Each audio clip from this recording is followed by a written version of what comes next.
এ দুনিয়ার মুসলমান,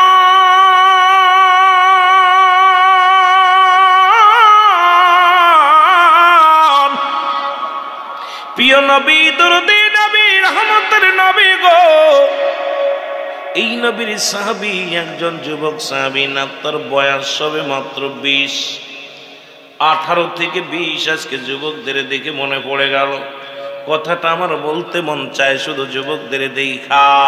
এই যুবকগুলো থাকার দরকার ছিল গানের প্যান্ডেলে। ওরে আগামী কাল বুঝি আপনাদের মোড়ে বিশাল গান হবে, বিশাল মেলা হবে।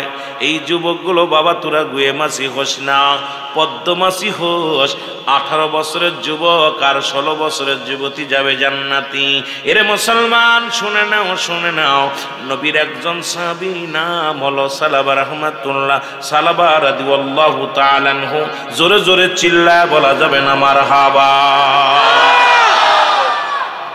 ও যুবক, আমি তোমাদের ওয়াজ করে যাই, জাহান্নামের কথাগুলো বলে যাই। এই সালাবা রাদিয়াল্লাহু তাআলা নবী ওয়াজ করছে বেগানা নারীর চেহারা দেখা হারাম, বেগানা পুরুষের চেহারা দেখা হারাম। নবীর ওয়াজটা লাগছে অন্তরের ভিতরে। নাম হলো সালাবা রাদিয়াল্লাহু তাআলা আনহু। সালাবা রাসূলের কদম থেকে নামাজ আদায় করিয়া রে রাস্তা দিয়ে রওনা দিছে। এই রাস্তা দিয়ে যাইতেছিল, হঠাৎ করে তুমুল বেগে একটা ঝড় আসলো, বাতাস আসলো। এই বাতাসে পর্দা সরে গেল, আর পর্দা সরে গেলে ভিতরে একটা মেয়ে ছেলে গোসল করতেছিল, দেখে ফেলল সালাবা রাদিয়াল্লাহু তাআলা আনহু। সালাবার নজরে পড়ছে যুবক শুই না ল, আর কবরের ভয় যার মধ্যে নাই, যার ভিতরে জাহান্নামের ভয় নাই। আরে দুনিয়া থেকে বিদায় হয়ে যাব, যে কোনো মুহূর্তে মরণ হয়ে যাবে গো।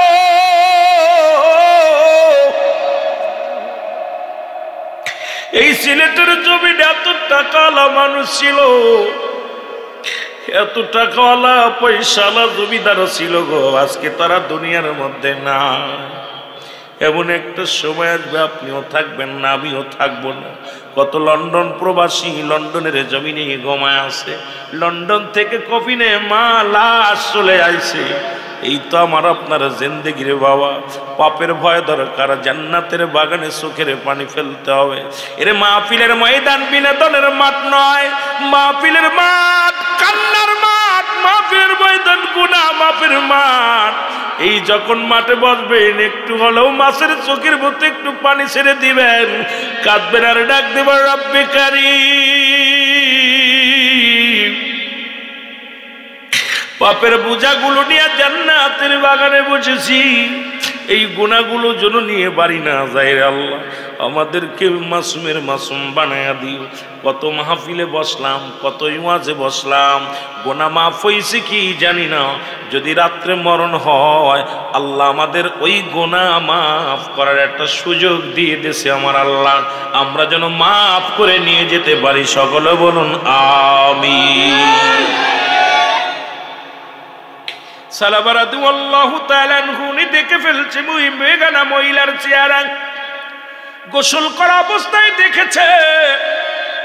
উনিও প্রস্তুতি ছিলেন না ওটা দেখার জন্য, কিন্তু পর্দা সরে যাওয়ার কারণে বেগানা নারী দেখে ফেলছে।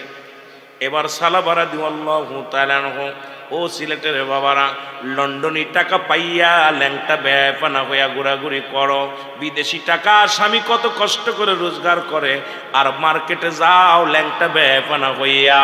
ও যুবকেরা শোনো, ওরে পাপের বোঝা একটু শুনে নাও, গনার কত শুনে নাও। এবার সালাবা রাদিয়াল্লাহু তাআলা কানটা ধরে জমিনের মধ্যে বসে ডাকতে বলে, মালিক, আমি অপরাধ করেছি, আমি গুনাহ করেছি আল্লাহ। এই গুনাহগুলো তুমি আমার মাফ করে দিও আল্লাহ। আল্লাহ, এইটা যদি আমার নবী জেনে যায়, গুনার কথা যদি আল্লাহ জানিয়ে দেয় মানুষের গো আল্লাহ, এই মানুষগুলো পাপের রাজ্যে চলে যাবে গো আল্লাহ।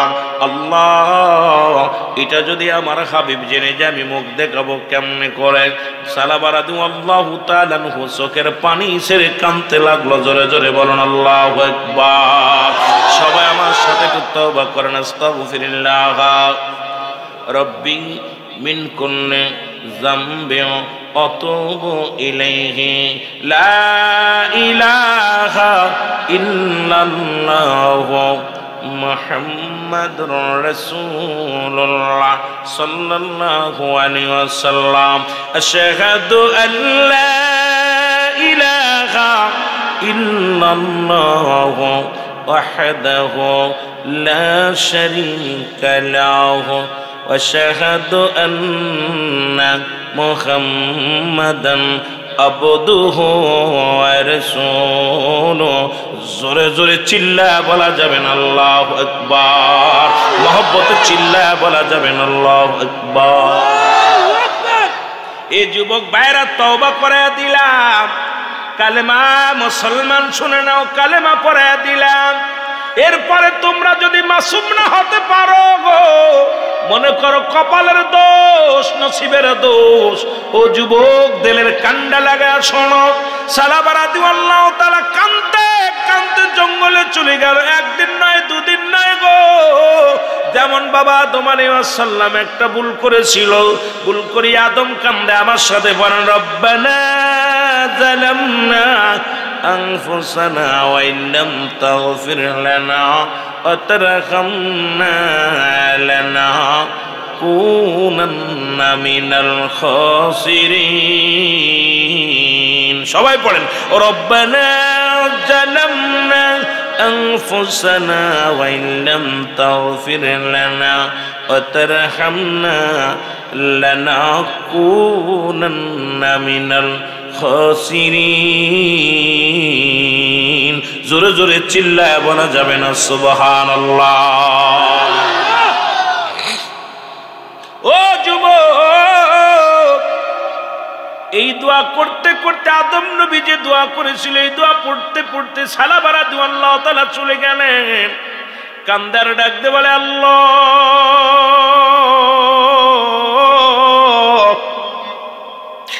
আমার পাপের কথা যদি নবীজি জেনে যায়, আমার পাপের কথা যদি আল্লাহ জানিয়ে দেয়, জিবরিল আমিন রে, জিবরিল যদি জানায় দেয় আমার নবীর কাছে, আমি কেমনে মুখ দেখাবো? কাঁদতে কাঁদতে চলে গেলেন পাহাড়ি অঞ্চলে। এই যে আপনাদের সিলেটের পাহাড় আছে, এই পাহাড়গুলোর দায়িত্ব আছে একজন নবী, তার নাম জানেননি? এই সিলেটের বাইরা নাম জানেন? এই সিলেটে যত পাহাড় আছে, এই পাহাড়ের দায়িত্ব হযরত ইলিয়াস আলাইহিস সালাম। নাম কি? হযরত ইলিয়াস আলাইহিস সালাম। চারজন ব্যক্তি এখনো জিন্দা আছে গো। খিজির আলাইহিস সালাম পানির দায়িত্বে, পাহাড়ের দায়িত্ব আছে খিজির মুসলমান ইলিয়াস আলাইহিস সালাম। একজন জান্নাতে আছে জীবিত, যার নাম হলো হযরত ইদ্রিস আলাইহিস সালাম। আর একজন নবী দুনিয়ার মধ্যে আখির নবীর উম্মত হয়ে আসবে, নামটা জানা আছে? কেডা? মারহাবা। এইটা মোটামুটি 2-4 জন জানে। হযরত ঈসা আলাইহিস সালাম। জোরে বলেন মারহাবা। শিক্ষার ময়দান এটা। আমরা আপনাদের শিক্ষক, আপনারা ছাত্র। এই জন্য এখানে এসে শিখতে হবে। এখানে আইসা হাসি রহস্য তামাশা, রং তামাশার আমি রং করে ওয়াজ করতেও পারি না। আমার আমার ছোট্টবেলা থেকে একটা অভ্যাস, চোখে পানি না আসলে আমার আলোচনা করে মজা পাই না, শান্তি পাই না। আপনারা কত কষ্ট করে এসেছেন, এই গুনার বোঝা নিয়ে মাথায় প্রতিদিন বসবো আর প্রতিদিন না বাবা। এই হাসি রহস্য তামাক তামাশা এগুলো করা যাবে না। মাহফিলে বসতে হবে ছাতক পাখির মতো, এখানে বসে গুনাহ ঝরাই নিয়ে বাড়ি যেতে হবে। জোরে বলেন ঠিক কিনা? আমার ভাইয়েরা, আমার বন্ধুরা, আমার সালাবা রাদিয়াল্লাহু তাআলা আনহু জঙ্গলে যে কাঁদতে কাঁদতে চোখের পানি পড়ে, চোখের পানি পড়তে পড়তে চাউলের গোশতগুলো খসে খসে জমিনের মধ্যে পড়ে। আর চোখের পানি ছেড়ে কান্দে রে। সালাবার কান্না দেখিয়া রে ওই জঙ্গলের পশুগুলো খানা ছাড়িয়া দিছে। উটগুলো খানা খায় না, বকরিগুলো খানা খায় না। প্রতিদিন সালাবা পাহাড়ে চলে যায়, সন্ধ্যা হলে পাহাড়ে চলে যায়, সারা দিন পাহাড়ে কান্নাকাটি করে। সন্ধ্যা নেমে আসলে পাহাড় থেকে নেমে জমিনের ভিতরে বয়া কান্দে। এরে আমার আল্লাহ রাব্বুল আলামিন ডাকতে বলে, জিবরিল রে, আমার সালাবা কান্দে রে, যাও যাও আমার নবীরে যে খবর দাও। আমার নবী যেন সালাবারে খোঁজ নেয়, সালাবার জন্য দিকে খেয়াল রাখে। জিবরিল আমিন এসে বলে ইয়া রাসূলুল্লাহ ইয়া হাবিবাল্লাহ আপনার সালাবার দিকে একটু নজর করেন, জোরে জোরে চিল্লায়া বলেন সুবহানাল্লাহ। নবী গো আপনার যুবক সাহাবীর দিকে একটু খেয়াল করেন। রাসূলুল্লাহ সঙ্গে সঙ্গে সাহাবীদেরকে বললেন সাহাবীরা গো তোমরা আমার সালাবার খবর জানোনি? সাহাবীরা বলে হুজুর কিচ্ছু জানি না, কারণ সালাবার তো খবর আমরা জানি না। রাসূলুল্লাহ সাহাবীদেরকে বললেন খবর নাও। বাড়িতে খবর নেওয়া হলো। বাড়ির মানুষ তার খবর বলতে পারে না, আত্মীয় স্বজন যারা ছিল খবর নেওয়া হলো, খবর নিতে পারেন জানলেন না, খবর পাইলেন না। নবী আমার ডাকতে বলে কোথায় রে আমার আবু বকর, কোথায় রে ওমর, কোথায় রে উসমান, কোথায় রে আলী, আয় আয় তোরা আমার সালাবার খবর নাও, আমার সালাবার খবর নাও। এ মুসলমান শোনো, দুজন করে কাফেলা করে রওনা হয়ে গেল সালাবার খোঁজে। একদিন নয় দুদিন নয়, দুইটা তিনটা দিন পাহাড়ে পাহাড়ে খুঁজতে লাগলো, কোথাও খবর নাই। নগরে নগরে খুঁজতে লাগলো, কোথাও খবর নাই। রাসূলুল্লাহ বলে তোমরা কি আমার সালাবারে পাইছো, খবর পাইছো? বলে না। আমার নবী কয় না জানি আমার সালাবারে কাফেরেরা মেরে ফেলছে রে। ওই মুনাফিক কাফেরেরা দুনিয়া থেকে আমার সালাবারে সরাই দিছে গো। নবীজি চোখের পানি ছেড়ে কান্দার বলে রব্বে কারীম আমার সালাবা কোথায় গো? সালাবার জন্য নবীও কান্দে। জোরে জোরে চিল্লায় বলা যাবেন আল্লাহু আকবার। রাসূলুল্লাহ ডাক দিয়ে বলে আলী, আলী এবং ওমরে ফারুক রাদিয়াল্লাহু তাআলা, হযরত আলী রাদিয়াল্লাহু তাআলা দুজন একটা কাফেলায়, আরেকজন হযরত ওমর, হযরত আবু বকর সিদ্দিক রাদিয়াল্লাহু তাআলা, হযরত উসমান গনি রাদিয়াল্লাহু তাআলা, তোমরা দুজন যাও একদিকে যাও। হযরত ওমর ফারুক রাদিয়াল্লাহু তাআলা, হযরত আলী রাদিয়াল্লাহু তাআলা রওনা হয়ে গেলেন। পাহাড়ে খুঁজতে খুঁজতে যায় পাহাড়ি গেরে বলে ভাইরা তোমরা সালাবারে দেখছনি? রাখালেরা বলে আমরা সালাবা কিরা চিনি না তো। বলে একজন এইরকম চেহারা এইরকম মানুষ তোমরা দেখছনি? বয়স 18 থেকে 20 বছর হবে, আপনাদের মতো যুবক। আজকে যুবকদের দেখে কথাগুলো শুরু করছি, বাবারা মনে দিলের কান্ডা লাগা শুনবি আব্বা। আল্লাহ নবীর সাহাবীরা ডাকতে বলে পাহাড়িরা শোনো গো, এই লোকটার এইরকম চেহারা, বলে এইরকম আমরা তো সালাবারে চিনি না, তবে একজন পাগল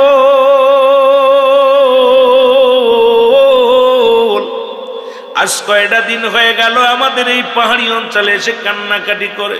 সকালবেলা পাহাড়ে চলে যায় কাঁদতে কাঁদতে, ওই কান্দনগত লোকটারে এত বুঝায় কান্না বন্ধ হয় না, খালি কান্দার বলে আল্লাহ আমারে কি মাফ করছো নি আল্লাহ, আমি কি মাফ পেয়েছি।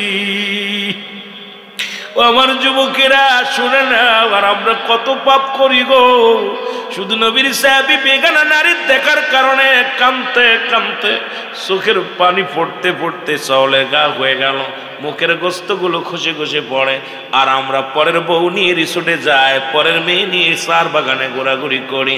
আল্লাহর গজবের মধ্যে কি পড়া পড়ব একবার হিসাব করে দেখার দরকার আছে কি না।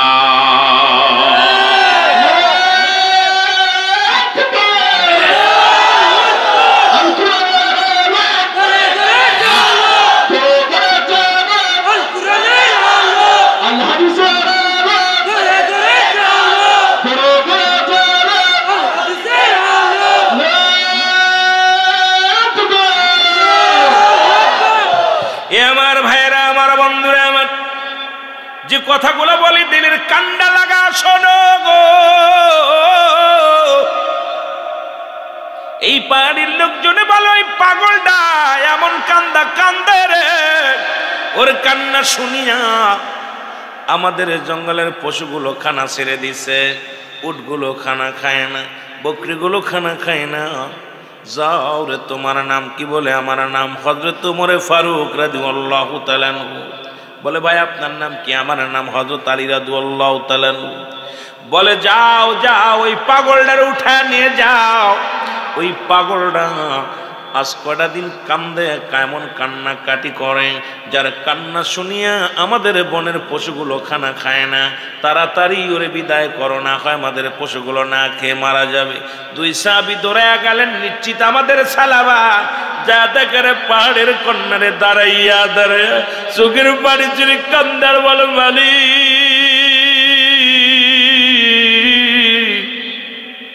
আমি সালাবা জালিমদের অন্তর্ভুক্ত হয়ে গেছি, আমারে তুমি ক্ষমা করে দাও, আমারে তুমি মাফ করে দাও রে আল্লাহ। আমার নবী যদি জেনে যায় আমি কেমনে মুখ দেখাবো, আমার আল্লাহ পাক যদি মাফ না করে আমি জাহান্নামী হয়ে যাব। বড় ভয়ের কান্নাকাটি শুরু করে দিবে। পিছন থেকে ডাক দেয় হযরত ওমর ফারুক রাদিয়াল্লাহু তাআলা আনহু, ডাক দিয়ে বলে সালাবা রে, ও সালাবা। যখন হযরত ওমর ফারুক রাদিয়াল্লাহু তাআলা ডাক দিছে, সালাবা মাথাটা উঁচু করে বলে আপনি আইছেন আমার কাছে? বলে সালাবা রে, তোমাকে রাসূল খুঁজতেছে, তুমি এখানে কেন? সালাবা রাদিয়াল্লাহু তাআলা ভাই বারমার ভাই হযরত আলী রাদিয়াল্লাহু তাআলা আগে বলো, আমার পক্ষে আমার জন্য কোন কোরআনের কোন আয়াত নাযিল হইছিল রে? আমার জন্য কোন হাদিস শরীফ আল্লাহ রাসূল বলছে কি না? ওমরে ফারুক ডাক দিয়ে কয় না না না, তোমার পক্ষে কোন দলিল আসে, কোরআনের কোন আয়াত নাযিল হয় নাই, কোন হাদিসও আসে নাই। কি হয়েছে বলো? বলে আমি বড় অপরাধী, আমি বড় পাপী, আমি অন্যায় করেছি, অন্যায় করার কারণে আমি রব্বে কারিমের দরবারে ক্ষমা চাই। আমার নবী যদি জেনে যায় আমার এই গুনাহ আমার আল্লাহ মাফ করবে কিনা? জোরে জোরে চিল্লায় বলা যাবে না আল্লাহু আকবার। এ ভাইরা আমার, বন্ধুরা আমার, সালাবাকে ওরা দুজন হাতে করে উঠাইয়া হাত ধরে নিয়ে আসলেন, রাসূলুল্লাহর কদমে নিয়ে আসলেন। নবীজির কদমে এনে সালাবারে যখন হাজির করলেন, সালাবা রাদিয়াল্লাহু তাআলা রাসূলুল্লাহর সামনে বসলেন। নবীজি বললেন, সালাবারে তোমার কি হয়েছে, তুমি এত কান্দো কেন? যার কিতাবের মধ্যে আছে কান্দনগত সাহাবী, সালাবার নাম আছে কান্দনরত সাহাবী, শুধু কাঁদতেন আর কাঁদতেন। এবার নবীজি বললেন, কি হয়েছে তোমার? বলে, ইয়া রাসূলুল্লাহ, ইয়া হাবিবাল্লাহ, আমি আপনার থেকে আলোচনা শুনে যাইতে পথের মধ্যে পথে যাইতেছিলাম বাসায়, হঠাৎ দেখি একটা বাড়িতে একটা মেয়ে গোসল করে। আমি দেখি ইয়া রাসূলুল্লাহ, ইয়া হাবিবাল্লাহ, বাতাস আসে, বাড়ির পর্দা সরে যায়, আমি গোসল করা অবস্থায় মেয়েটাকে দেখে ফেলেছি। ইয়া রাসূলুল্লাহ, ইয়া হাবিবাল্লাহ, আমি ইচ্ছা করে দেখি না, আমি ওদিকে আমি চোখটা চলে গেছে আর আমি দেখে ফেলেছি। ইয়া রাসূলুল্লাহ, ইয়া হাবিবাল্লাহ, আমি জালিম হয়ে গেছি, আমি জুলুম ভয়ে আমি আপনার কদমে আসি না, এই ভয়ে আমি এই দেশ ছেড়ে আমি পাহাড়ি অঞ্চলে যে কান্নাকাটি করি। আমার আল্লাহ যদি আমারে মাফ না করে, ইয়া রাসূলুল্লাহ, ইয়া হাবিবাল্লাহ, তাহলে তো আমি জাহান্নামী হয়ে যাব। আর আমি রাসূলের সাহাবী হইয়া যদি এই গুনার কাজ করি, ইসলাম ধর্মের কলঙ্ক হবে, আমার নবীজি কষ্ট পাবে।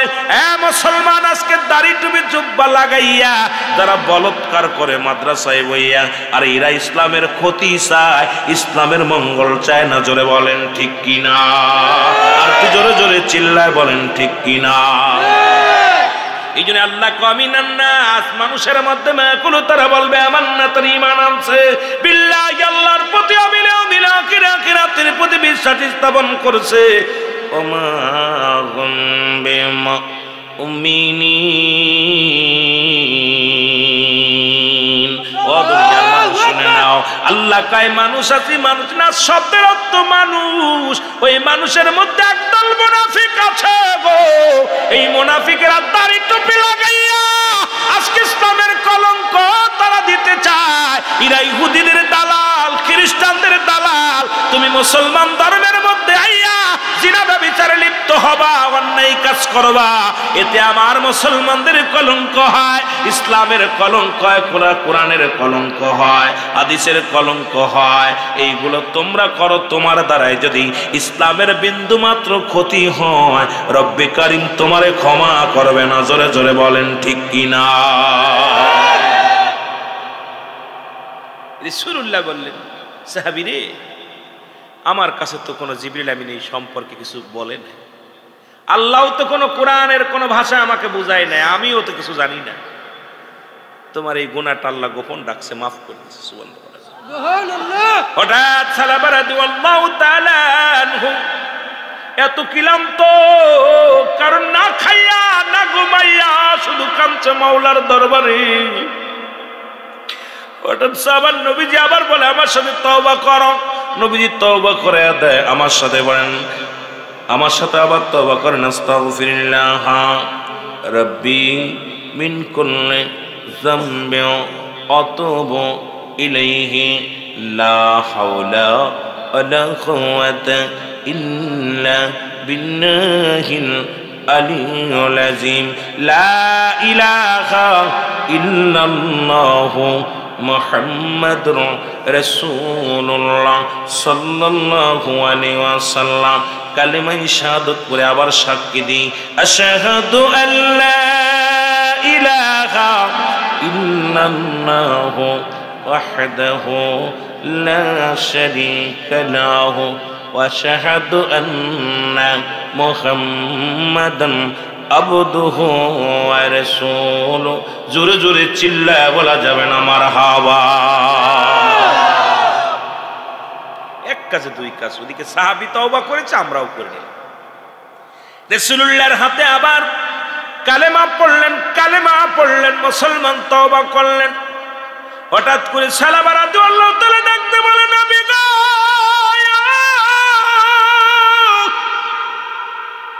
আমার পিছনের শিরা রগের পাশ দিয়া যেন কেমন পিপিলিকা হাঁটাহাঁটি করে গো। পিপিলিকা যেমন গুটি গুটি পায়ে হাঁটে নবী গো, তদ্রূপ মন বলে আমার ঘাড়ের নিচেই দিয়া, এই শিরার উপরে দিয়া পিপিলিকা গুলো হাঁটাহাঁটি করে। রাসূলুল্লাহ বলে, সালাবা রে, মালাকুল মউত চলে আসছে। সালাবা রে, সালাবা, রব্বি কারীম তোমার কাছে মালাকুল মউত পাঠায়া দিছে। সালাবা রাদিয়াল্লাহু তাআলা নবীর হাতের সঙ্গে হাত মিলাইয়া দিছি গো। রাসূলুল্লাহ হাতখানা ধরলেন, কালেমা পড়তে পড়তেই দুনিয়া থেকে বিদায় হয়ে গেছে। জোরে জোরে চিল্লায় বলা যাবে আল্লাহু আকবার। আইরে আমার নবীর মায়ার দিন, উম্মতের সামনে আজি হইতেছে বিলীন। হায় রে আমার নবীর মায়ার দিন। রাসূলুল্লাহর মহব্বত, রাসূলুল্লাহর সাহাবীরা কত ভালোবাসতো আমার নবীকে। সালাবা রাদিয়াল্লাহু তাআলা ইন্তেকাল করলেন। রাসূল বললেন, সাহাবীরা রে, তোমরা তারে গোসল করাও। গোসল করানো হলো, কাপড়ের কাপড় পরানো হলো, আতর সুরমা লাগানো হলো, কবর খনন করা হলো। রাসূলুল্লাহ বলেন, আমার সাহাবীরা আমি নিজেই জানাজা পড়াইব। রাসূলুল্লাহ দোয়ার জন্য সাহাবীদের ডাক দিলেন। সবাই কাতার সালাবা রাদিয়াল্লাহু তাআলা লাশ খানা। চার সাহাবী কাঁধে নিলেন, হযরত আবু বকর সিদ্দিক রাদিয়াল্লাহু তাআলা আনহু, হযরত ওমর ফারুক রাদিয়াল্লাহু তাআলা আনহু, হযরত উসমান গনি রাদিয়াল্লাহু তাআলা আনহু, হযরত আলী রাদিয়াল্লাহু তাআলা আনহু। চারজন সাহাবী হযরত সালাবা রাদিয়াল্লাহু তাআলা লাশ খানা বহন করলেন। কত ভাগ্যবান ও যুবক বাবারা, শুনেন। এবার রওনা হয়ে গেলেন। হযরত ওমর ফারুক তাকা তাকে, রাসূলুল্লাহ অনেক পিছে পড়ে গেছে গো, নবীজি অনেক পিছে। আবু বকর ডাকতে বলে, ইয়া রাসূলুল্লাহ, ইয়া হাবিবাল্লাহ, নবী গো, আপনি অত পিছে পড়ে গেলেন, এখনই তো সালাবার জানাজা হবে, দোয়া হবে, আপনি এত দূরে আসেন কেন নবীজি? নবী বলে, হযরত ওমর ফারুককে ডাকতে বলে, ওমর, আমি কেমনে আগাইব রে? আমি তো পা রাখার জায়গা পাই না, আমি যে হেঁটে আসবো পা দেওয়ার জায়গা পাই না। হযরত ওমর ফারুক রাদিয়াল্লাহু তাআলা ডাকতে বলে, নবী গো, আমরা তো সবে মাত্র কয়েকজন সাহাবী। আমার নবী ডাকতে বলে, সাহাবীরা রে, আরে আসমান জমিনের যত অসংখ্য ফেরেশতারা আমার সালাবার জানাজায় হাজির হইয়া গেছে। দেখি অনেকখানি দূরে রাসূলুল্লাহ, রাসূল পা ফেলতেছে, খুব টিপে টিপে পা ফেলতেছে। হযরত উমরে ফারুক বলি, ইয়া রাসূলুল্লাহ, আপনি তো অনেক পিছে পড়ে গেছেন, আমি আসবো কেমনে? এত পরিমাণ ফেরেশতা নামছে, পা রাখার জায়গা নেই, আমি কেমনে আগাবো? সুবহানাল্লাহ বলেন না। রাসূলুল্লাহ এবার সাহাবা রাদিয়াল্লাহু তাআলা আনহুর জানাজা পড়লেন, দোয়া করলেন।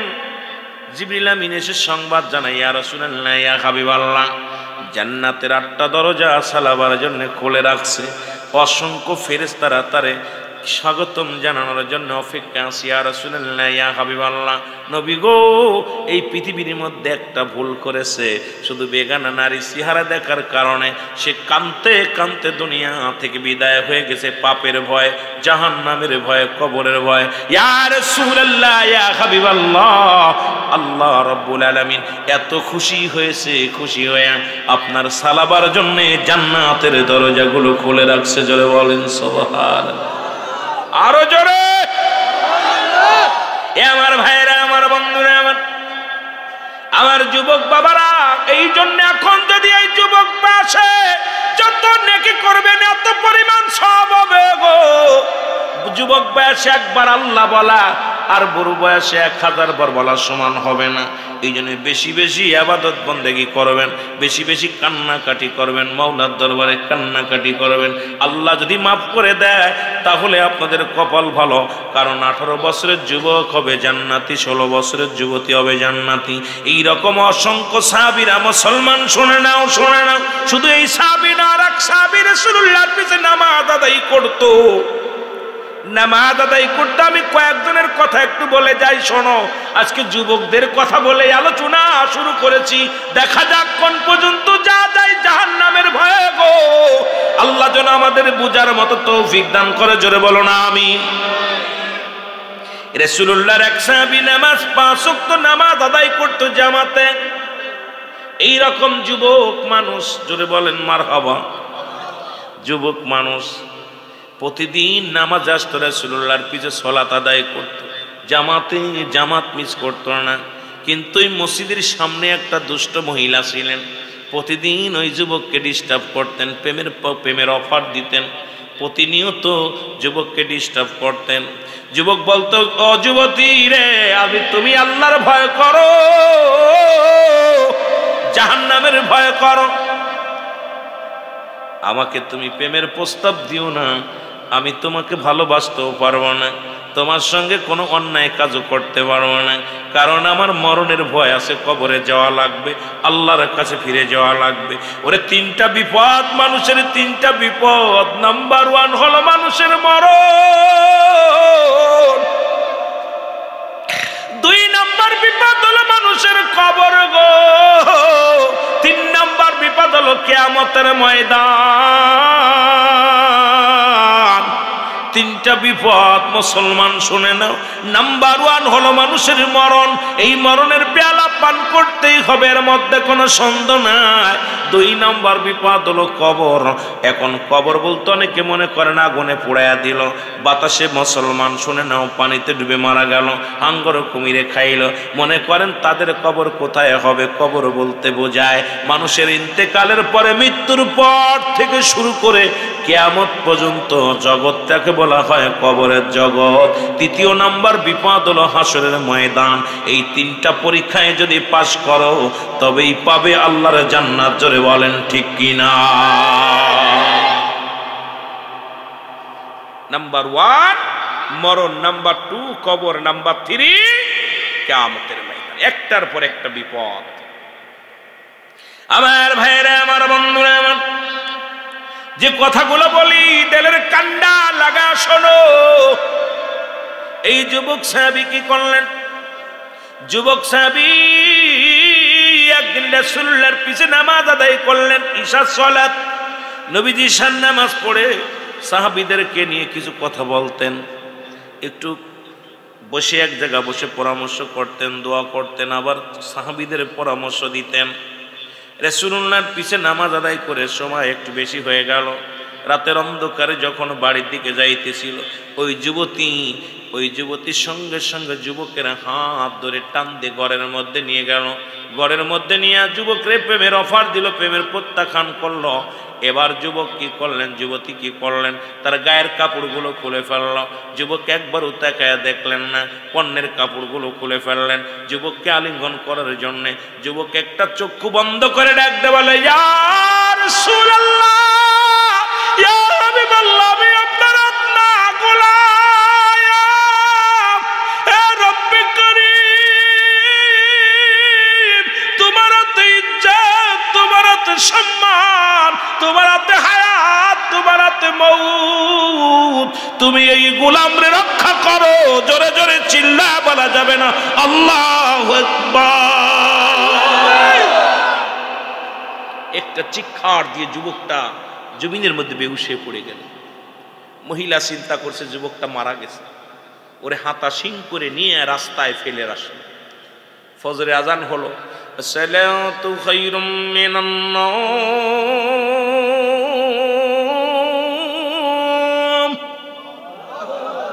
সাহাবীদের ঘুম ভেঙে গেছে। সাহাবীরা যতই ক্লান্ত থাক, যখন ফজরে আজান পড়তো সব জামাতে পাগলের মতো ছুটে আজানে যেত, নামাজ যেত। সুবহানাল্লাহ। আর আমরা আজান পড়লে ঘুমাই। যেরকম ঠিক কিনা? নবী সাহাবীরা কি করতেন, আজান পড়ার সঙ্গে সঙ্গে যে যে হালাতে থাকতো ওই হালাতেই দ্রুত ওযু করে গোসল, ফরজে গোসল করে রাসূলুল্লাহর পিছে নামাজ পড়বে, তাদের প্রতিযোগিতা শুরু হয়ে যেত। সুবহানাল্লাহ বলেন না? হায় হায় আমার ভাইয়েরা, আমার বন্ধুরা, আমার সাহাবীরা নামাজ শেষ করে আসার পথে দেখে যুবক দেহখানা রাস্তার উপরে পড়ে আছে, রাস্তার কর্নারে পড়ে আছে। ওকে নিয়ে চলে গেলেন কোথায়? বাড়িতে আনলেন। বাড়িতে নিয়ে চিকিৎসা করলেন, কবিরাজ দেখানো হলো, সুস্থ হলে না। হঠাৎ করে হুঁশ ফিরে ফেলেন। হুঁশ ফিরে পাওয়ার পর বাবাকে ডাক দে বলে, বাবা একটা কাগজ দাও। মানা হলো। কলমটা নিয়ে কাগজের মধ্যে লিখে দিলেন, আমার আব্বা জান, একটা মানুষের 14টা হক, মৃত্যুর পরে 7টা, দুনিয়ার মধ্যে জীবিত থাকা পর 7টা। এই 14টা হক একজন সন্তানের কাছে পাওনা থাকে, বাবার মায়ের। আজকে আমি আপনার কলিজার টুকরা সন্তান হইয়া একটা আদায় করতে পারলাম না। বাবা গো, এই চিঠির মধ্যে লিখলাম আমি, আপনি আমাকে মাফ করে দিবেন। আর আমি যদি মারা যাই, আমার এই লাশটা পৃথিবীর কোনো মানুষকে দেখাবেন না। আমি যদি মারা যাই, আমার ঘরের মধ্যে দাফন করবেন। আমি যদি মারা যাই, আমার জানাজার কোনো মানুষ ডাকবেন না, আপনি নিজেই দাফন কাফন করাবেন। বাবা গো, ইতি এই বলিয়া ইতি আপনার কলিজার টুকরা সন্তান বলে চলে অনেক মারা গেলেন। মারা যাওয়ার পর বাবার কাদায় সন্তানের লাশ। বাবা কি করলেন?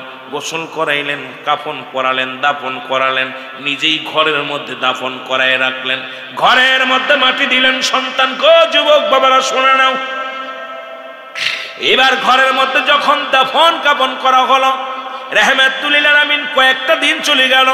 নবীজি বলেন, আমার সাহাবীরা, আমার যুবক সাহাবী কই, যদি আপনারা সালাত আদায় করেন ইমাম সাহেবের পিছে, ইমাম সাহেব দেখবেন একদিন যদি না আসেন, ইমাম সাহেব জিজ্ঞাসা অমুক মুসল্লি কোথায়? ইমাম সাহেব জিজ্ঞাসা, ভাই যান অমুক মুসল্লির তো দেখি না। কারণ মুসল্লিদের সঙ্গে একটা আন্ডারস্ট্যান্ডিং হয়ে যায়, ভালোবাসা হয়ে যায়। রাহমাতুল লিল আলামিন সালাম ফিরে বলে, আমার যুবক সাহাবীরে দেখি না। সুবহানাল্লাহ বলেন না? যুবক সাহাবীরে দেখি না। সাহাবীরা বলে, হুজুর নিশ্চিত কোন দুনিয়ার কাজে পড়েছে, দুনিয়ার কোন ঝামেলার মধ্যে পড়ে গেছে। রাসূল বললেন, আমি নিজেই যাব, খবর আনতে যাব। চলে গেলেন উনি খবর আনতে। সালাম দিলেন, বাড়িতে যা, আসসালামু আলাইকুম আলাল বাইত। উত্তর আসো, আলাইকুম আসসালাম। নবীজি ভিতরে ঢুকলেন, ভিতরে ঢুকে বসলেন। নবীজি বলেন, যুবকের বাবা গো, আমার যুবক সাহাবী কোথায়? আমার ওই সেই যুবক আপনার ছেলে কোথায়? বলে, হুজুর আমি বলতে পারি না, কারণ সন্তানের লাশ যারা বহন করেছে সেই বাবা জানে সন্তানের লাশ কত ভারী। সন্তানের হারানো বেদনা বাবার চক্ষু দিয়ে অশ্রু চলে আসছে। আল্লাহ নবী ডাকতে বলে, সাহাবীর বাবা শোনো, আমার যুবক কোথায় গো বলো।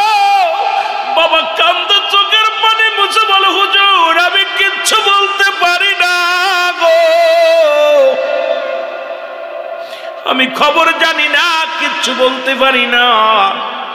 নবীজি বললেন, বাবা যুবকের বাবা, তুমি যদি বলতেই না পারবে তবে তোমার চোখে কেন পানি? তোমার পানি বলে দেয় সন্তানের খবর রাখো। তোমার চোখের পানিতে বলে দেয় তুমি সন্তানের খবর জানো। বলে, হুজুর আমি কিচ্ছু বলতে পারি না, আমি কিচ্ছু জানি না। হাউমাউ করে কান্না শুরু করে দিল। যুবকের বাবা কান্না কাটি শুরু করে দিল। আমার নবীজি নিচের দিকে তাকা দেখে ঘরের মধ্যে নতুন মাটি খুঁড়া। নবীজি বললেন, যুবকের বাবা রে, এই ঘরের মধ্যে নতুন মাটি খোঁড়া, মনে হয় একটা কবরের মতোই দেখা যায়। সত্যি করে বলেন, এই জায়গায় নতুন মাটি খোঁড়া কেন? আর এখানে কেন কবরের মতো একটা চিহ্ন দেখা যায়? যুবকের বাবা বলে, ইয়া রাসূলুল্লাহ, ইয়া হাবিবাল্লাহ, আমি আপনার কাছে আর লুকাবো না। আমার কলিজার টুকরা সন্তান আমি নিজ হাতে কাফন করেছি, দাফন পড়াইছি, আমার নিজ হাতে কবরের মধ্যে রেখে দিছি। ইয়া রাসূলুল্লাহ, ইয়া হাবিবাল্লাহ, এই যে জায়গা নতুন মাটি খোঁড়া দেখলেন, এই মাটির মধ্যে আমার কলিজার টুকরা সন্তানের শুয়ায় রাখছি। জোরে জোরে চিল্লায় বলা যাবেন আল্লাহু আকবার। আল্লাহর নবী ডাক দিয়ে বলে, ভাই তুমি এটা করছো কেন? উনি মারা গেছে কেন আমার জানাইলা না? কেন আমার সাহাবীর জানাজায় শরীক হতে তুমি আমাকে দিলা না? আর এই ঘরের মধ্যে কেন দাফন দিলে আমাকে বলো।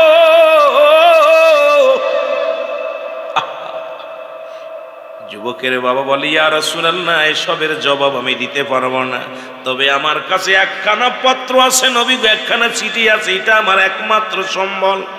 নবীজির কাছে কাগজখানা এনে দেয়া হলো, রাসূলুল্লাহর কাছে কাগজখানা এনে দেয়া হলো। কাগজের মধ্যে লেখা আছে, বাবা যান, আমি আপনার কোনো হক আদায় করতে পারলাম না, আমি বিদায় নিলাম, বাবা গো আমারে মাফ করে দিবেন। আমি যদি মারা যাই রাতের অন্ধকারে আমারে দাফন করাবেন, দুনিয়ার কোনো মানুষজন জানে না। আপনি আমারে দাফন করাবেন, কাফন করাবেন, কোনো মানুষজন জানতে না পারে, এমনকি ঘরের মধ্যে আমারে দাফন করে দিবেন, কোনো গোরস্থানে আমারে যাপন করাবেন না। নবীজি দেখি আশ্চর্য হয়ে গেলেন। নবী ডাক দিয়ে কয়, এ যুবকের বাবা, আমার যুবক এমন কি অপরাধ করেছিল আগে বলো। আল্লাহ কয়, জিবরিল তাড়াতাড়ি যা, আমার হাবিবরে জানায় রে, আমার হাবিবরে জানায় ওই যুবক ইসলামকে এত ভালোবেসেছিল, ও নবী আপনাকে এত ভালোবেসেছিল, আমার ভয় তার অন্তরের ভিতরে এত ছিল গো, যে কারণে জীবন দিয়া গেছে। সে জিনা করে নাই, ব্যভিচার করে নাই, অন্যায় পথে পা বাড়াই নাই। আমার যুবক বাবারা শুনে নাও, জিনার পরিমাণ শুনে নাও, জিনার গুনার শাস্তির বিধান শুনে নাও। যদি কোনো যুবক পৃথিবীর মধ্যে জিনা করে, বিবাহিত নারী, বিবাহিত পুরুষ, অবিবাহিত নারী, অবিবাহিত পুরুষ, যদি পৃথিবীর মধ্যে অবিবাহিত নারী, অবিবাহিত পুরুষ যদি জিনা করে, এর শাস্তির বিধান হলো 100 ডোরা তার গায়ের মধ্যে মারতে হবে। কয়েক ডোরা মারলে যেন মারা যায়। এই মারা গেলে মুসলমান তার অবিবাহিত পুরুষ, অবিবাহিত নারী জানাজা পাবে, দাফন পাবে, কাফন পাবে। বাকি যে বেতের আঘাতগুলো থাকবে, এটা মারতে হবে তার কবরের উপর দিয়ে। আর মুসলমান, এই রকম যদি একটা বিচার সিলেটের জমিনে হতো, কুলৌড়ার জমিনে হতো, আমার বিশ্বাস বেগানা পুরুষ আর বেগানা নারী এইরকম প্রেম প্রীতি করে বেড়াইতে পারত না। একটা বিচার যদি কুলৌড়ার জমিনে হতো, ও যুবক শুনে নাও, শুনে নাও, আল্লাহর কসম করে বলি, আপনার মেয়ে নিয়ে অন্য ছেলে দৌড়াদৌড়ি করতো না, আপনার মেয়ে অন্যর ছেলের পাশ দৌড়াতো না। আজকে সমাজ বাঁচত, জাতি বাঁচত, ইসলাম শান্তির ধর্ম, এটা সবচেয়ে প্রিয় শান্তির মধ্যেই থাকতো। জোরে বলেন ঠিক কিনা? এখন বিবাহিত নারী যদি জিনা করে, পুরুষ শুনে নাও, বিবাহিত নারী, বিবাহিত পুরুষ যদি জিনা করে, শোনো গো, হয়তো অনেকের কষ্ট লাগবে কথাগুলো শুনে, তবুও বলতে হবে। যদি কোনো আজকে আমরা জিনা করলেই মামলা করি, পুলিশ দিয়া ধরে নিয়ে আদালতে যাইয়া ছেলের পক্ষে সাফাই গায়, মেয়ের পক্ষে সাফাই গায়। পৃথিবীর মধ্যে শোনো যুবকেরা, যদি কোনো বিবাহিত নারী বিবাহিত পুরুষ জিনা করে, তার শাস্তির বিধান হলো এই, তাকে সর্বপ্রথম নাভি পর্যন্ত মাটির নিচেই পুঁততে হবে। ও সিলেটের বাবারা শুনে নাও, এই নাভি পর্যন্ত পুঁতিয়া কঙ্কার নিক্ষেপ করতে হবে, পাথর ছুঁড়ে মারতে হবে। যতক্ষণ পর্যন্ত মৃত্যুবরণ করবে না, ততক্ষণ পর্যন্ত মারা বন্ধ হবে না। যারা জিনা করো শুনে নাও, আজকে শালীর সঙ্গে জিনা করো, অন্যের বল লগে জিনা করো, অন্যের মেয়ের লগে জিনা করো। ছেলে ভাই থাকে লন্ডন, পরের বউ ব্যাগে নিয়ে যাও, আরে পরের মেয়ের লগে ব্যভিচার করো। যারা যুবকেরা যারা বিয়ে করেছো শুনে নাও, যাদের বউ আছে তারা শুনে নাও, যাদের স্বামী আছে তারা শুনে নাও। এইবার মৃত্যুবরণ করার পর তাদেরকে মুসলমান যখন জ্ঞান বুঝতে পারবেন মারা গেছে, তখন মারা গেলে তাদের এই মাটি করে উঠাইতে হবে। উঠায়া দিবালয় তাদেরকে কুকুর শিয়াল দিয়ে লাশটা খাওয়াই দিতে হবে। কোনো বিবাহিত নারী জানাজা পাবে না, কোনো বিবাহিত নারী পুরুষ তারা কাফন পাবে না। বিবাহিত